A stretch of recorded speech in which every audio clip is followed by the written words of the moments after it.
Nigga Licks. What up, Maya? How you feeling?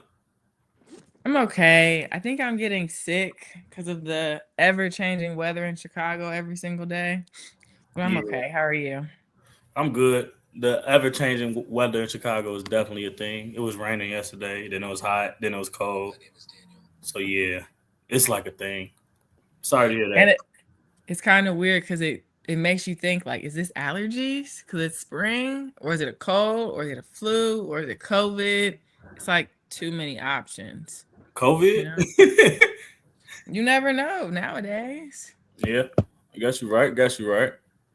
Well, regardless, welcome back. For those who are watching, thank you for joining us again, back and being consistent. We love to see it. Dallas, do you want to just dive into recaps from the games fives yesterday? Yeah, yesterday was pretty good games. All the games were good actually. Yeah, we could just start with yesterday's games. Okay. First up was the Orlando Magic versus Detroit Pistons. Pretty close. 109 to Yeah, 116 final score. yeah. This game was crazy. We it I knew the Pistons were probably going to win yesterday, because of Franz missing. I do think Mhm. that was the missing piece for the Magic yesterday. Franz doesn't come back and come back healthy. I think the Pistons are going to come back and win this series. I would love to think that the Magic could win one, but those non-Paulo minutes and non-Bane minutes, they have to have someone fill that void, and it's kind of tough. Uh, Yesterday, these two just went at it. Paulo and Cade, they went at it. I mean, both of them had 40 plus. Um, they talked about it like, yeah, after the game, we've both been playing against each other since we was kids. So it Mhm. felt like one of those old fashioned showdowns. It was a real old fashioned showdown between those guys. Kay was amazing. He put the team on his back. Paulo tried to do the same. He just needed a little bit of help. Another key for the Pistons in this game, they rebounded the ball. They won the rebound battle. They had a lot of second chance points, a lot of second chance uh, rebounds, just extra possessions. I feel like that helped them win this game. And Orlando needs Franz. Maybe it might be a little bit different at home, but I think they got to get Franz back in order to be able to close out this series. They might get lucky and have like a 30-point game from Bane with Paulo. But Detroit kind of got their traction now. I could see Detroit Mhm. winning this series. I got to see what happens with Franz, so that's the key for this one. That's not something I would have expected you to say a couple days ago, the way you were dogging Detroit. Do you think that within the game they played better, or was this slightly a result due to Wendell Carter not performing anywhere near what he's been putting up recently? Uh, I think Detroit played better. Cade didn't turn Okay. the ball over as much, and he was very, very aggressive. We talked about it yesterday. The turnovers was the big key for the Pistons. They turned the ball over 20 times in the previous game. Cade Hmm. still turned the ball over, but he was so efficient on the offensive end, he kind of overshadowed it. He still had 6 turnovers yesterday, but I mean, he scored 45 points. They both put up 45, so Hmm. that's a lot different. And then Detroit turned Orlando over yesterday. The points off turnover battle was 22 Orlando to 19 for Detroit. So it's pretty even there. And then second chance points was pretty even as well. Turnovers was even. So they didn't lose the turnover battle. That was the key thing for them, I think, yesterday. And then, of course, Cade going off. We also saw a semi better performance from Jalen Duren. He almost had a double double. He was one rebound away from a double double, right? Yeah, yep. One rebound away. But he definitely gave them a lot. He gave them 5 offensive rebounds. So that's big. Those turned into points. So Hmm. Okay. He just needed to get his footing yeah, over time. yeah, Okay. exactly. If it's one on one, Cade Cunningham versus Paolo, who do you think is better? If I'm starting my team, I'm taking Game to Cade. 10. Game to 10. Paulo probably win because he's a bigger body, but in a 5-on-5 setting, I'm taking Cade. I want You Cade. said one on one. Yeah. The NBA guys will never do it though. unfortunately. That'll be beautiful to see the NBA guys do the one-on-one, kind of like the girls do. That Unrivaled. Yeah, Unrivaled. That'll be cool to see, but the NBA guys don't want to do that because it'll be somebody that's eighth man on the team that go beat LeBron in a one-on-one, and everybody like, dang, Bron lost to whoever, Karis LeVert. Then the whole sports world is in shambles. Yeah, exactly. Okay, follow up then. If you were a GM, if we're thinking star power, we're trying to build an empire, would you do Cade or Paolo? Cade is different. Cade, wait. Okay. Paolo's good. Paolo's really good, but Cade's super elite. Okay, that's fair. Moving on to the second game from yesterday, we have the Toronto Raptors, Cleveland Cavaliers. Final score was 120-125. Yeah, this game was great too. Toronto got out early. This was the exact opposite of the other games in this series. Most of them have been going under, flying under. As you see, they scored 245 points in this game. The over-under was probably 220, so they went about 20 points over the number. The Raptors could not miss in the first half. It was just an outstanding game. The Cavs had to come back from down double digits in this one with their back against the wall, because you don't want to go back to Toronto down in a closeout game in Toronto. Now, you know what I'm saying? You can't really relax all the way, but your shoulders are down a little bit just because, all right, cool. We don't lose and go home here. We still going to have us another home game at the crib if we win, but we can try to shut them out in Toronto. James Harden played better. Evan Mobley came to play in this game today. Yesterday. I'm so sorry. I'm talking about James Mobley. Evan Mobley actually came to play. He made some threes. Mm-hmm. He played excellent defense. Donovan got downhill. It was a good game for Cleveland. They had to come back. But the key player in this one was someone that actually plays on the Canada. I'm not on the Canada team. I'm sorry. He plays for Germany. He turned it to Germany. Dennis the Menace. Dennis Schroeder. He was the key player for the Cavs. He played outstanding basketball. He scored 19 points in about 20 minutes. He really closed out the game for Cleveland. This was a big pickup for them, and it finally came to show how big of a pickup it was, because without Dennis in this game yesterday, I don't know if they win. 19 points, 5 rebounds, 3 assists.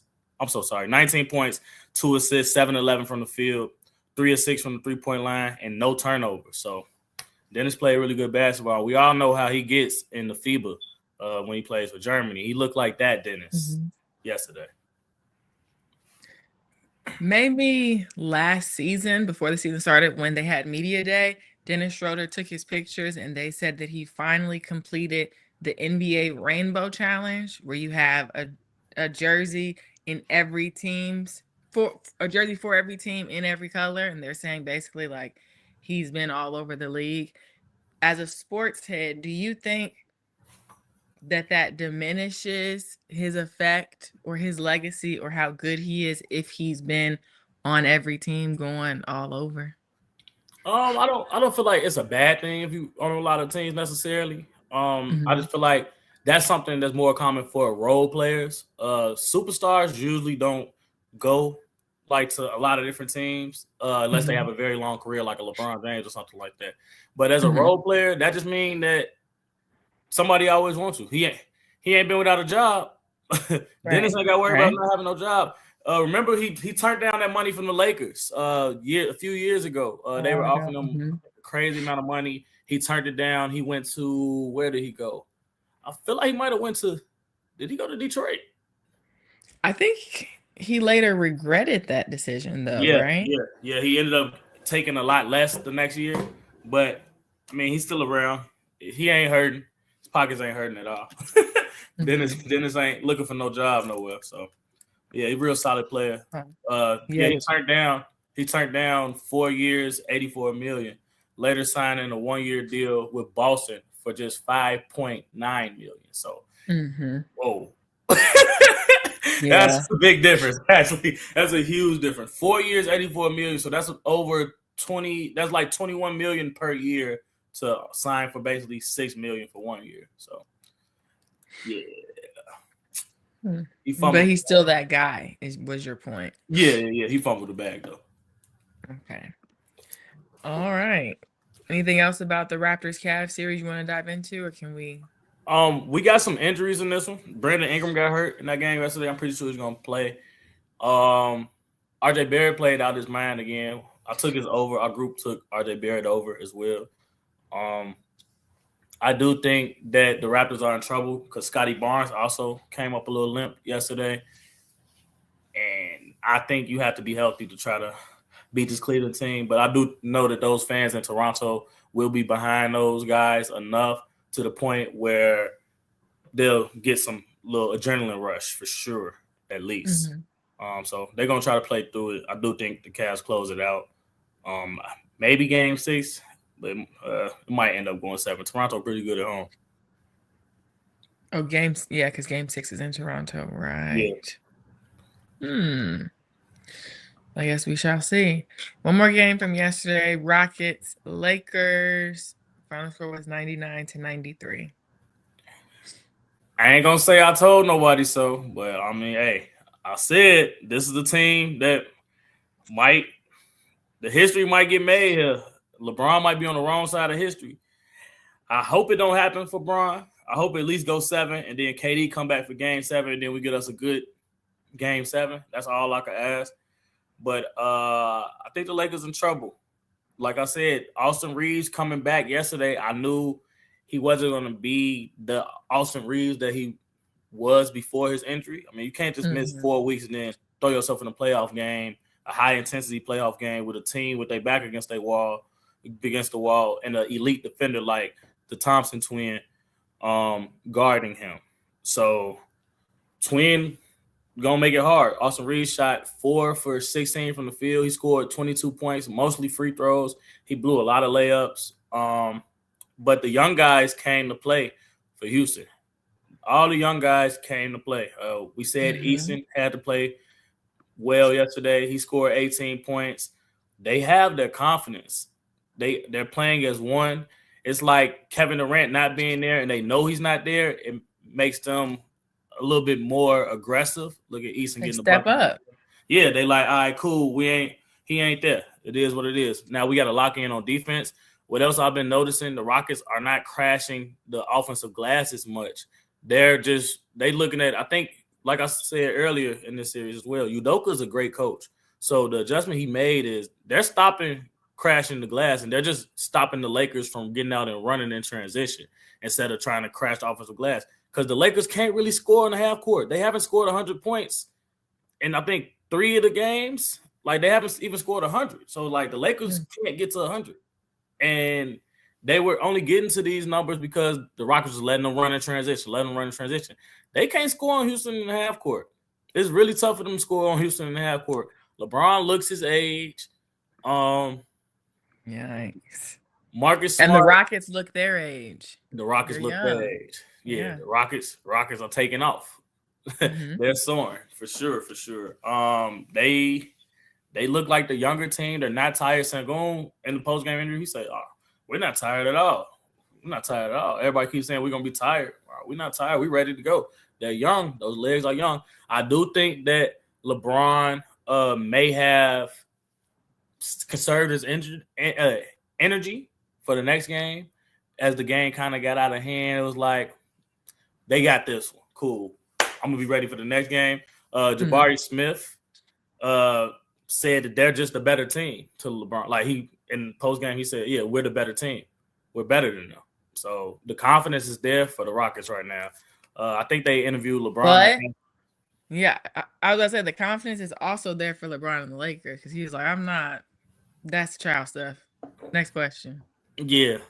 I think we got a video of what LeBron said, actually. Maybe.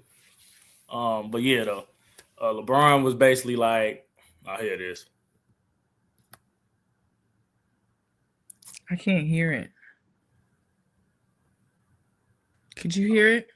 No, I couldn't hear it. I guess it wasn't working for a second. But LeBron was basically saying that he's not worried about what the young guy is saying. They can say whatever they want to say. We're gonna go out and hoop.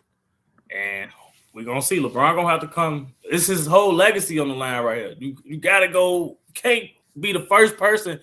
You the GOAT. You one of the GOATs, and you give up a 3-0 lead for the first time ever. Like, that's gonna be extra history. LeBron James, Lakers gave up a 3-0. The only team to give up a 3-0 lead in the NBA playoffs.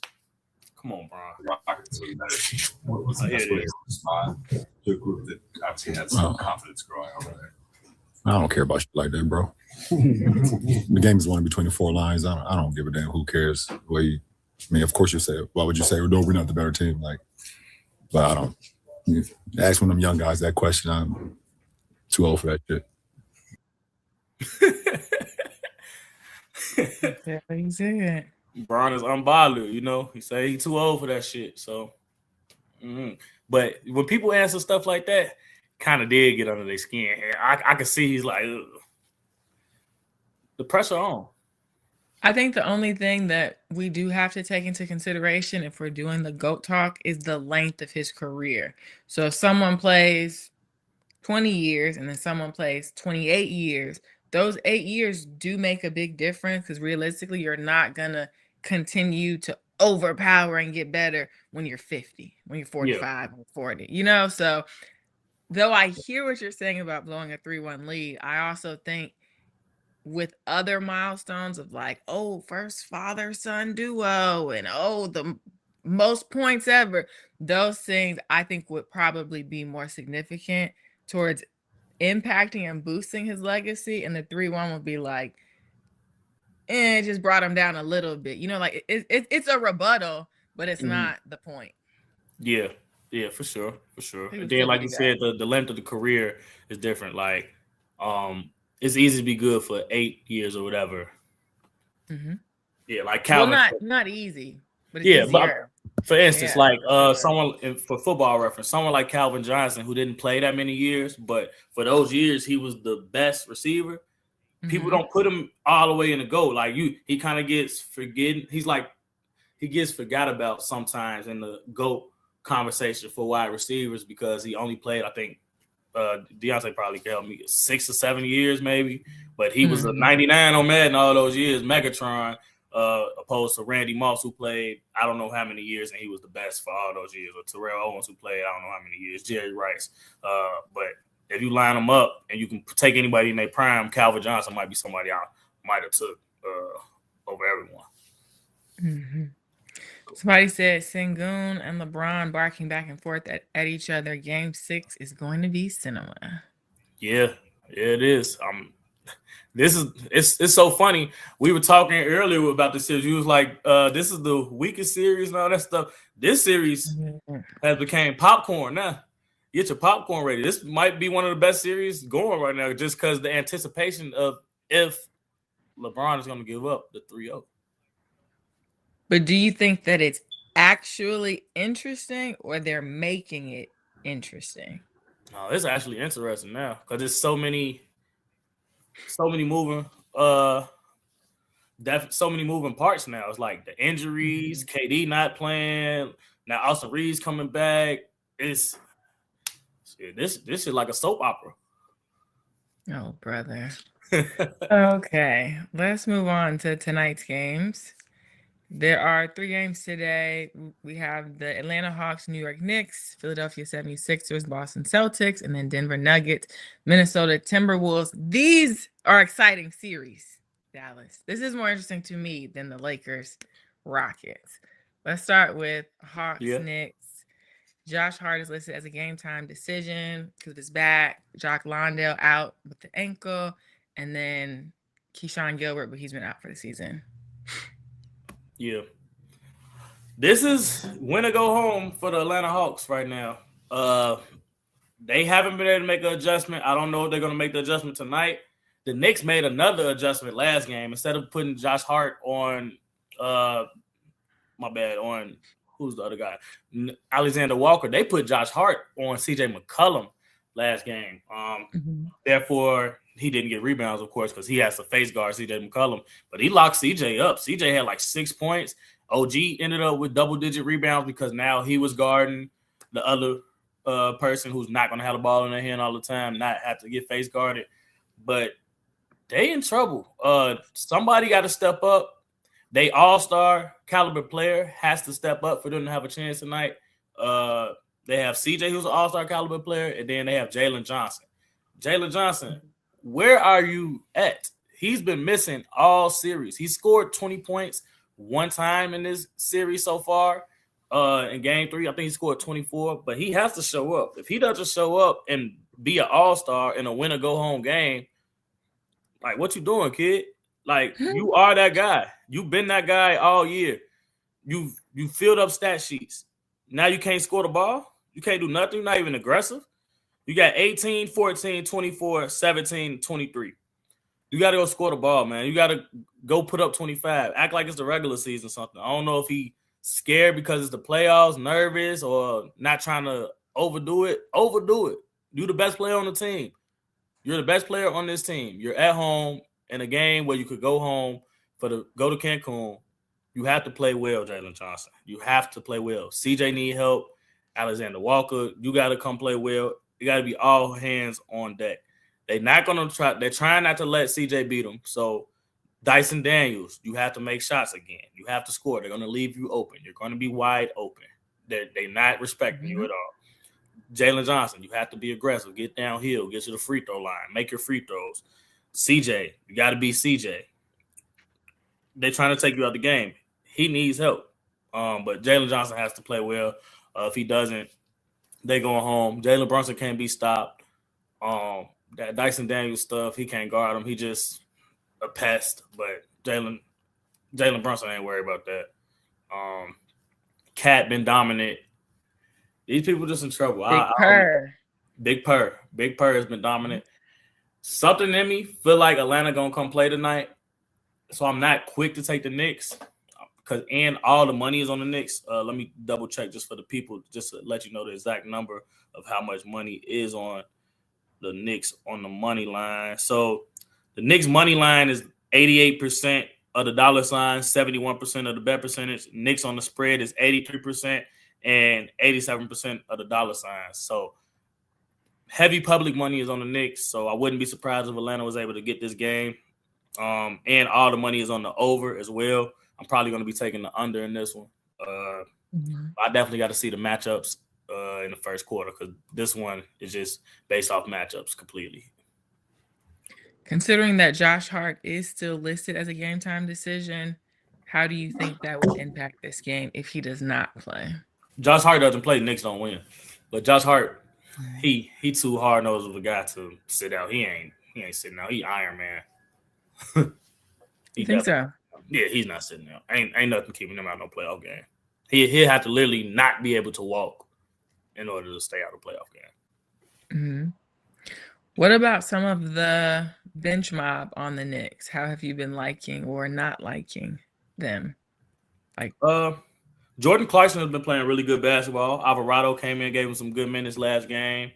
And then, of course, Big Mitchell Robinson, he always going to give you some rebounds, some second chance points, a couple dunks, some good defense. The bench, they're playing well. The Knicks have been known to not play anybody in the playoffs besides their starters. Mm-hmm. Coach Thibodeau did that. But now they playing McBride 20 minutes, Clarkson getting 15, Mitchell Robinson getting 15. So they're playing the bench this year. And I think it's actually doing them some pretty good justice. Jordan Clarkson has been really good for them all playoff series. He had 9, 7, 8, 7, 8. And he's just provided those minutes without Brunson some scoring. Like, we all know Jordan Clarkson has been a bona fide scorer since he came into the league. When he was with the Lakers, everywhere he's been able to score the ball. So that's what he goes in the game for. And he's giving you some extra little hustle. He's playing a little bit more defense with the Knicks because he wasn't in the rotation towards the end of the year. And Mike Brown needed him to play some defense, and that's what he did. Now he's on the floor. So, okay. And thank you to our YouTube and Twitch fam. We had comments on there. They said Josh Hart is confirmed to play, which you just said he Iron Man, and that is probably going to happen. So with that being said, you think the Knicks got it? Yeah. Series over. Yeah. No, not necessarily. like I said, that money. When that money like that, just gambling. This is just straight up gambling. My eye test, Knicks got it, but just gambling a long time and understanding how stuff works. It's too much money on the Knicks tonight. The money too lopsided. I would be careful. I would watch it first, but I would definitely be careful. All the money on the Knicks. It don't usually go like that. Mm-hmm. Okay. Someone said they like the under for the game. Yeah, I like the They under. also try to be a little careful. Yeah, I like the under. Okay. There's two more games. We can move on to the Philadelphia 76ers and Boston Celtics. Joel Embiid, who was just back going crazy, he's listed as a game time decision with the abdomen being upset. Do you think he's gonna miss this game? No way, Jose. They feel like they the shark now. The Philadelphia 76ers at the crib, Philly gonna be rocking tonight. And they feel like they the Sharks and they smell blood, even though they down one and they in the closeout game. But they feel like, man, our 5 guys with Joel Embiid out there now, we a whole different team. Look at him. He's a monster. He moving you. You getting moved. You can't guard him one-on-one. Ain't no one-on-one guarding him. That is a bucket. Bonafide bucket. Double come, still a bucket. Joel is him. Like, aggressive Joel Embiid is crazy. Like, you can't stop him. He's 7 feet, got all the footwork like Hakeem Olajuwon. He can shoot the ball. He makes his free throws. They run a good action for him. Look at that. Look at that action there. Boom. Rub screen, get him close to the block, turn around on him. And then you got a small on him, barbecue chicken, rebound, right back up. And the thing is, once Joel get going, now it's easier for Maxey, Edgecombe, Paul George, because now you got to rotate. Like I said last time, you got to rotate to Joel. Now he's passing. Now he's getting people open for threes. Now Tyrese Maxey attacking the closeout instead of playing one-on-one basketball. It makes the game so much easier. Yes, Maxey's going to score regardless, but now his tough buckets become easy buckets. VJ Edgecombe, tough buckets that he might have had to get early in the series without Joel, become easy buckets. Paul George, easy buckets. He makes the game easier for everyone else when he's on the floor. That's why when people were saying earlier this week in the comments and stuff like, oh, he's going to slow him down, he's going to mess him up. It's no way somebody that can give you 25, 30 points, 10 rebounds a night, and 5+ assists can hurt your team. There's no way. It's no way they can hurt your team. Somebody that commands a double team every single time they step on the floor, no matter who's out there. It's not one big that can stick Joel Embiid one-on-one. There's no way he can hurt your team at all. It's not possible. He's too good of a player. There's no big on the Celtics. There is no big in the NBA that can guard Joel Embiid one-on-one. Simple as that. It's not real. It's not real. You can't guard him one-on-one. He got too good of footwork. He can score at all 3 levels. He gets to the free throw line. He gets your team in foul trouble. That's the other thing. Once you get in foul trouble early, now Maxey can attack the rim. Every time you touch Maxey, it's a foul. He getting free throws. Paul George getting free throws. Joel Embiid does a lot. Mm-hmm. Okay, well, let us know in the comments if y'all agree that there's no big in the entire National Basketball Association that can guard Joel Embiid, because that's a very strong statement. Someone said, hot take, Embiid triple-double tonight. They are in Philly. You think he goes off? He's been close. And I think Boston might double. But the main thing with this series is this. The Boston Celtics either going to make threes or they're not going to make threes. If they miss threes, they lose. They make threes, they probably win because you can't make as many threes as Boston. But the player that has to step up for the Boston Celtics, he's been a missing guy. You know who it is, Maya? You said who's been missing on the Boston Celtics? Who's the missing guy for Boston, Maya? I don't watch the series because I don't like Joel Embiid personally. Okay. So when he's there or not, but I would assume Derek White. Yes. When he shows up, it's like, oh, Derek White. But he's the type of player where it's like, I don't think people depend on him. But then when he shows up, it's like, oh my God, Derek White. Like, he's that guy. Yeah. You know? Derek White has been playing like boo. Through the 5 playoff games, he's only averaging 8 points per game, 3 rebounds, 3 assists with 2 turnovers per game. He's only shooting 24% from the 3-point line. Mm-hmm. He's supposed to be one of their snipers. You know what I'm saying? Derek White has to play better. He's not doing nothing. And he getting cooked on the defensive end by Tyrese Maxey. Like, come on, man. You got to play better. He got to play better. Boston's good enough to the point where they can win without it. So it's like kind of shadowed, but now you're losing games. Derek White, you got to come play.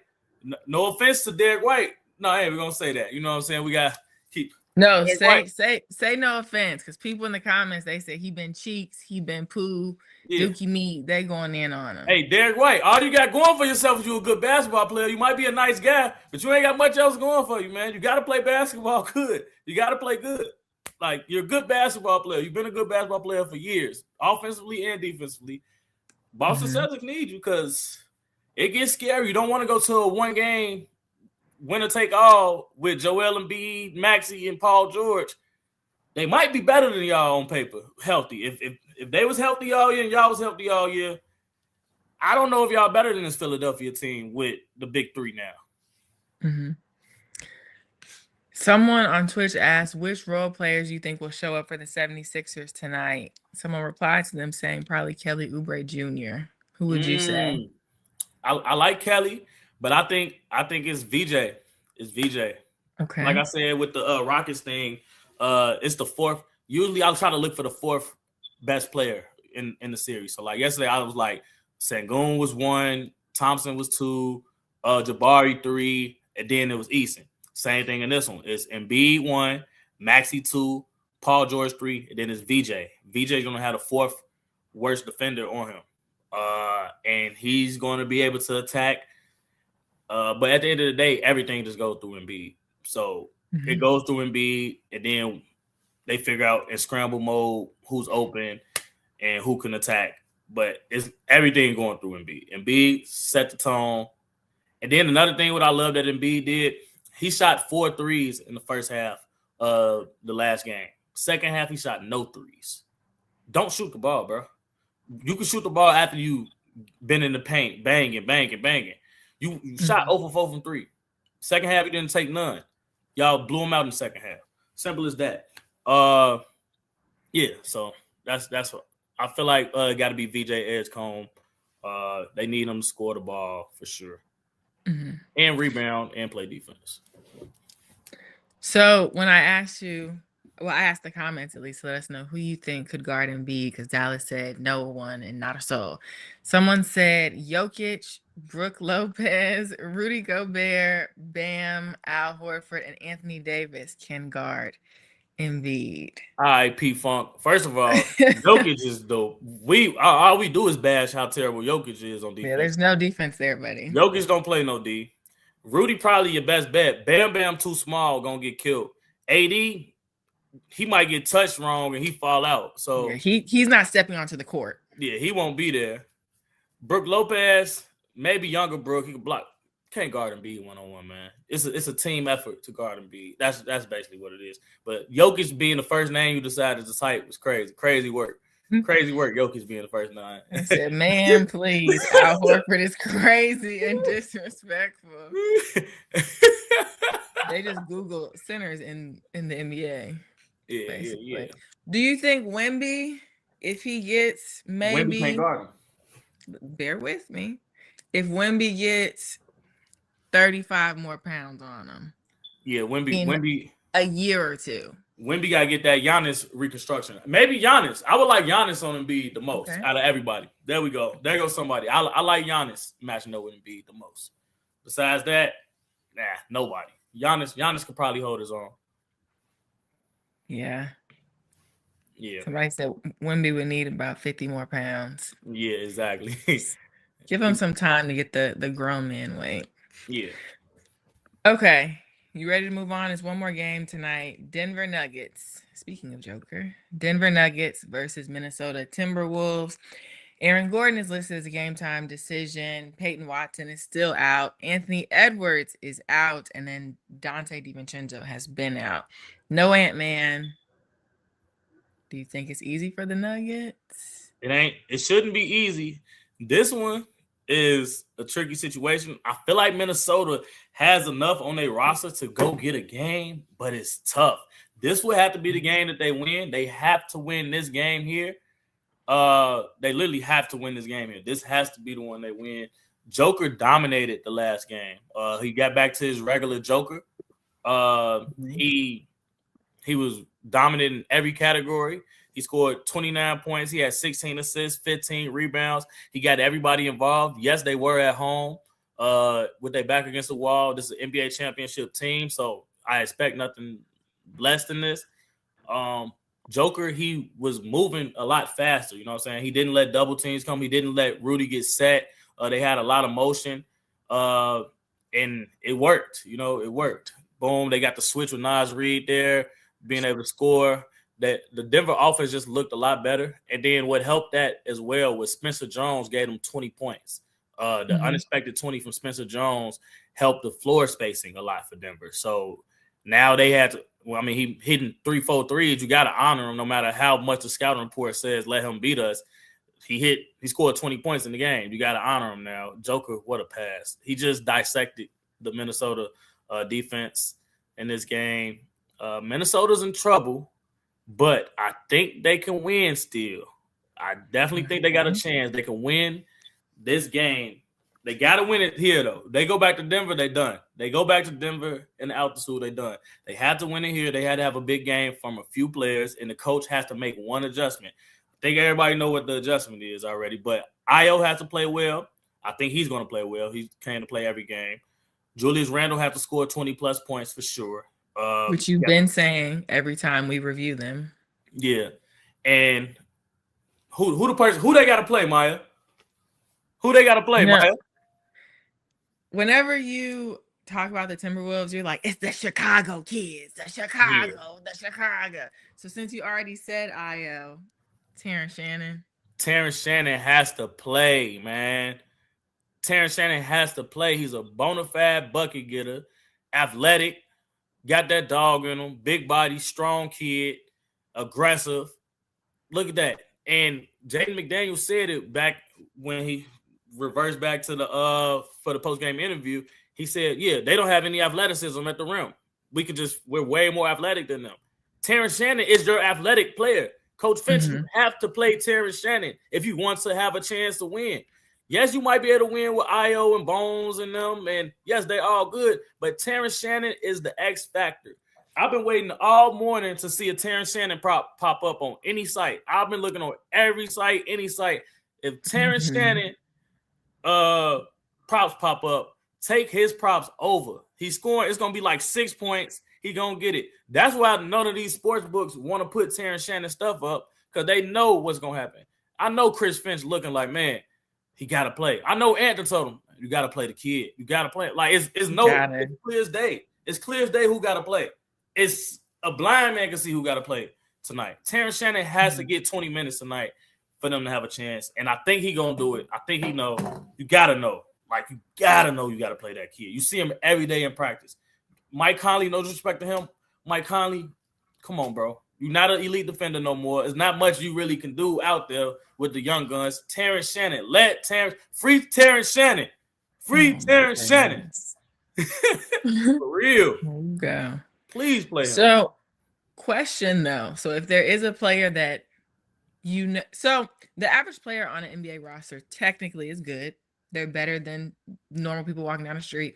But if he's a good player, but he hasn't gotten these minutes, do you think if he's thrown in, he could be overwhelmed, caught off guard? No. He instantly like, no. He's ready. He's ready. He's from Chicago. He's ready. He's ready. He is for sure ready. He's waiting for that moment. He can't wait. He'll go out there and drop 20 points tonight. 20 points, 5 and 5. For real. Terrence Shannon to get on that. He'll get right on that with all. Because when you look at it, none of them guys in Denver backcourt, he ain't scared of none of them. And he can go get a bucket on every single one of them. Christian Braun. And you think he knows that? Yeah, he know that. He's a better player than Christian Braun. He's a better player than Tim Hardaway Jr. He's a better player than who else is on Denver backcourt? He's not better than Jamal Murray, but Jamal Murray can't guard him. He's better than Bruce Brown. He's better than all the players that's in Denver rotation besides Joker and Murray. Honestly, to be totally honest with you, he's a better player than all of them. He just ain't had his opportunity. And once he get the opportunity, he's going to be on that. He's going to get on that for sure. So I hope he play tonight. I really do. I hope so too. Somebody said they about to request him on DraftKings. Yeah, let's do that. They ready for them props? Yeah, everybody asked for Terrence Shannon props. Ask y'all VIP host. for Terrence Shannon props. That's what I'm finna do too. Thank you. Good idea. I'm definitely finna add Terrence Shannon props. We got a couple hours, but I do think that they'll put Terrence Shannon props up like closer to game time, 30 minutes, an hour before game time. I think it'll be up. And I think it's gonna be like 6.5, 6. He's getting that. He's gonna get that easy. Okay. So do you see this being a close game? I do think it's gonna be close. I think it's gonna be a lot of scoring. I think Minnesota gonna hang in at home. The crowd, Minnesota, they got a really good crowd. That fan base is pretty live. I think they found something towards the end of the game, last game, and I don't think a role player like Spencer Jones is going to play as good on the road as he did in Denver. Like, you got to remember that the Nuggets are still injured. If Aaron Gordon plays, that shifts everything. I will say that because now it's not Spencer Jones at the 4, it's Aaron Gordon at the 4. But we don't know how healthy he is or anything like that. If he's not moving like Aaron Gordon, because you got to think about it, he's an explosive player that plays defense and does all this. Aaron Gordon at 100% is different than somebody else who doesn't use so much athleticism and stuff like that, not being at 100%, especially with a calf. So it's a lot in the air still for this game. We got a few hours. You won't really know anything definite until 7:30, 7 o'clock when the injury reports are actually official and everything like that. But Aaron Gordon comes in. Central. Yeah. Aaron Gordon plays, changes the game slightly. But I do think it's a high-scoring game regardless, though. So, okay. So then are you ready to give out your free play of the day? Is it surrounding this game? Yeah, the free play is the over. Over 222, the Nuggets game. The Timberwolves, they know they have to push the pace. The Nuggets know they got to push the pace. Both teams know they got to push the pace. If they both just go broke, it won't go over 222, but the pace will be there. Aaron Gordon doesn't play. I feel like it helps the over. If he does play, I feel like it helps the over, I think, regardless. Minnesota got to run. They got to try to run and score the ball because I think Joker is locked in now, and the Denver side is going to score. So you got to go outscore these guys. And I like the over 222. Okay. So I guess people have to keep an eye out for those lines and props to see what changes. I have a question for you. Someone asked earlier in the show, who does Dallas think will make the finals? So honestly, right? Y'all know I'm OKC to the world blow. I feel like the way that this is set up right now, though, it's set up for the Spurs. It's really set up for the Spurs. The Spurs is going to get one of these wounded teams, either Denver or Minnesota. Minnesota don't stand a chance against the Spurs without Ant-Man and DiVincenzo. So they're going home. They end up making it out this. But if the Nuggets make it out and they get healthy, they beat them 3-1 this year. The Nuggets won the series between them 3-1. Of course, the Spurs whooped the Thunder. The Thunder only won, I think, one game against the Spurs. But I do think that Shea is set up for Shea to really stamp himself as the best player in the world. If he could go beat this San Antonio's team without a healthy J-Dub, a second All-Star, that means he's going to be scoring 35 plus a game, 5 rebounds, 5 assists, and he's going to be taking down Wemby. Like, he going to really be able to stamp himself. I think the Thunder healthy are the best team in the league, and they walk to the finals, but they're not healthy. So now that changes things. The Spurs are probably the healthiest team out here right now. Nobody's hurt for the Spurs, and they look good, and they got some closers. So I think either the Spurs or the Thunder win it all. On the East side, that East is a mess. I don't know what's going to happen. Boston don't look good, honestly. I think Cleveland can beat Boston this year, but I think Orlando can beat everybody, but Orlando got hurt. I would, gun in my head, I say Cleveland come out the East and either San Antonio or OKC come out the West. So we know you are a super Thunder fan. You said they're injured, but we also have talked before about how the Thunder aren't that injured. Like they are, but they're not. And even when you take J-Dub out of their starting lineup or the rotation in general, they still can blow a team out by 18, 20 points. Like they still show up. Yeah. Do you think that the playoff Thunder is significantly different from the regular season Thunder? Because you said that they didn't defeat the Spurs and that the Spurs won the series during the regular season. This is postseason. So how it's like Holiday, how it's playoff Drew Holiday. Is it playoff OKC? Yeah, it is. That's what I'm saying. I think Shea gonna turn it up a few notches, and it's gonna be like 36, 40 a night. Like exactly what he said. He said, "I do whatever it takes to win. If that's shooting 15 free throws, if it's shooting 8 free throws, if it's passing the ball, having 8 assists, I'm trying to do whatever it takes to win. I don't care what nothing else about winning. That's all he's trying to do." So I think Shea gonna have a counter for whatever the Spurs throw at him. I do think that the fact the Spurs have a guy like De'Aaron Fox that can go close a game and those others, it does make a difference. And I do think he needs his running mate J-Dub, but Shea never surprises me. I'm ready for it. I really kind of don't want J-Dub to come back. I mean, I'm indifferent about him coming back because it's like if he doesn't come back, now I get to see Shea put them on his back. And what's so crazy though, I was talking about this earlier, right? Let's say the Rockets come out this series with the Lakers. That's scary.